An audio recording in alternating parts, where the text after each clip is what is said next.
What's going on, you guys? This is Don G at the Coliseum Sports Show, and this is my halftime report. I know I'm kind of late, but let me go ahead and just give you my insight of what's going on, all right? I have my little notes and everything, so if you see me looking away, it's only because I'm reviewing what needs to be said, okay? So I covered a few games. I covered the 49ers versus Steelers game, the Tampa Bay versus Minnesota game, and also the Houston versus Baltimore, Cincinnati, and Cleveland games, okay? So let's just go over a couple things. We're going to start with the 49ers versus the Steelers, okay? Right now at halftime, it's 20-7. Brock Purdy is 14 of 21 with 154 yards and 2 touchdowns, while Kenny Pickett is 12 of 20 for 61 yards, 1 touchdown, 1 interception. Now, one thing that I do think is going on with the Steelers in that game is that they are lacking the rush game, okay? They entered the half with only 26 rushing yards. Oh, my bad. They only had, they only had 26. That's crazy. I thought that was a mistake, but yeah, only 26 rushing yards, okay? And Najee Harris has 22 of those rushing yards, only on 3 attempts. So what they need to do is get back to running the ball. You need to get back to running the ball. Stop playing. Stop playing and run the ball, bruh. All right? So, and they're only down by 2 scores. So, yeah, you can get back into the game easily. Play some defense. That's what the Steelers are known for.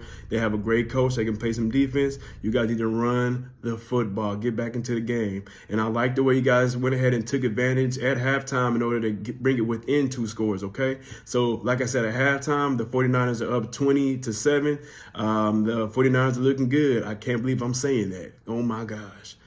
All right, so the next game we're covering is Tampa Bay versus Minnesota. I picked Minnesota to win. Oh, by the way, I picked the 49ers to win the game against the Steelers, but I would like the Steelers to win.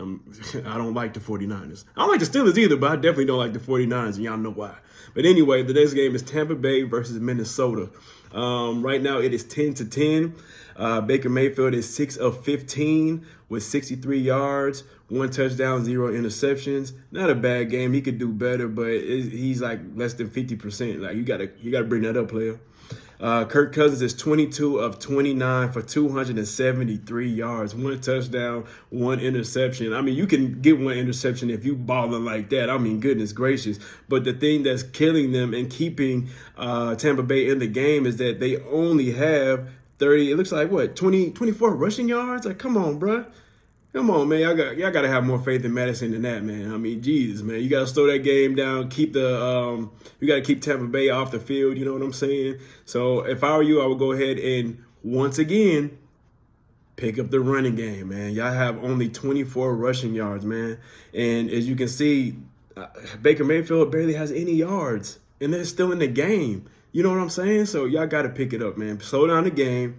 Go ahead and make sure that you make it count whenever you get into their the red zone on their side of the field. And, you know, you guys should pull away. I mean, you look like the better team from all the stats, okay? So once again, I picked Minnesota to win that game. And right now it's 10-10. That is crazy with 273 passing yards from Kirk Cousins. Woo! Come on, y'all. All right. Moving on, we're going to Houston versus Baltimore. Now, this is the tricky game. Now, I did a whole bunch of video takes, and I had to do it over and over again. But one of the things I did mention whenever I did review that game is that Lamar Jackson is not Lamar Jackson that was an MVP. He's no longer running the way he used to run, and he's trying to prove that he can pass. Well, right now, Lamar Jackson has, 0 touchdowns and 1 interception. He'll get the ball on the other side of the field, but he's not really doing it. You know what I'm saying? They look like something's wrong, but once again, that's a new offense. He has new toys, and he does not have his safety blanket, which, what did I say in the first game, the Lions versus the Chiefs? Tight end save quarterbacks, and his tight end Andrews is not there. But it's a Baltimore Ravens defense, and even they look kind of shaky. I can't lie to you, man. They did good all the way up until the last drive, and that's when I got to give C.J. Stroud his props right now, because C.J. Stroud went down that field in that 2-minute drive, and he scared them a little bit. He could have scored, man. He took control, and a lot of things you can tell from a quarterback in that 2-minute drill. Like I said, he took control.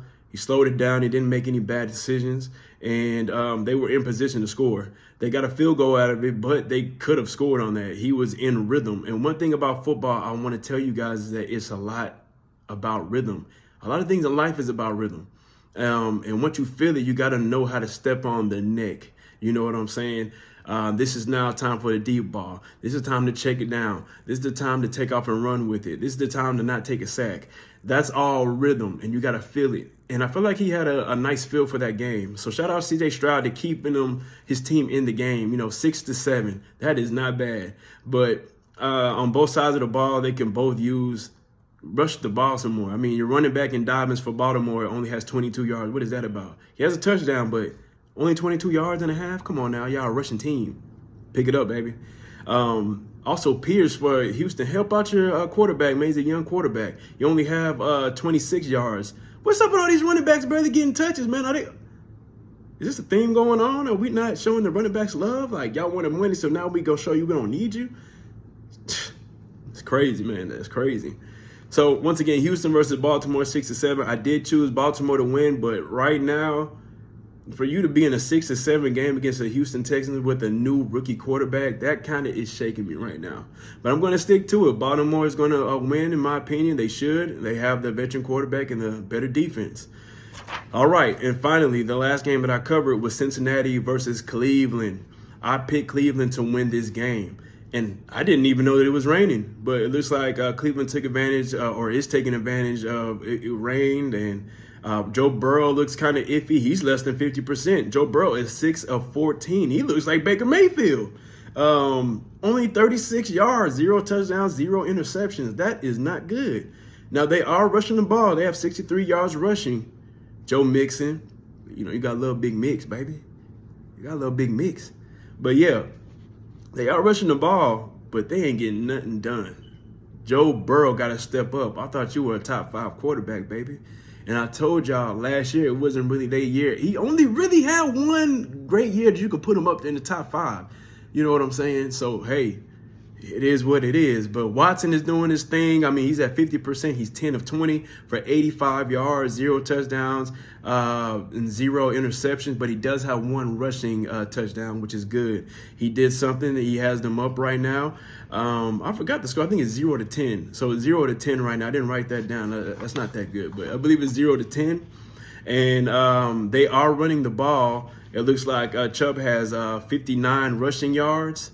And they have 129 rushing yards total. So they running that rock.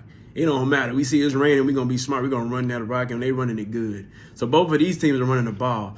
This battle is for the King of Ohio, and it means more to them, so they're going to be balling out. They're going to do whatever they can, both teams, to pull it out. So even though the score is 0 to 10 now, do not be surprised if Cincinnati put their hard hat on and go to work, okay, and come back. But I did pick Cleveland to win this game. I believe that you have Chubb. You got Amari Cooper. You know what I'm saying? I'm sorry we had to trade you, baby, but you kept being injured and stuff. I don't know what's going on with that. But I did pick Cleveland to win.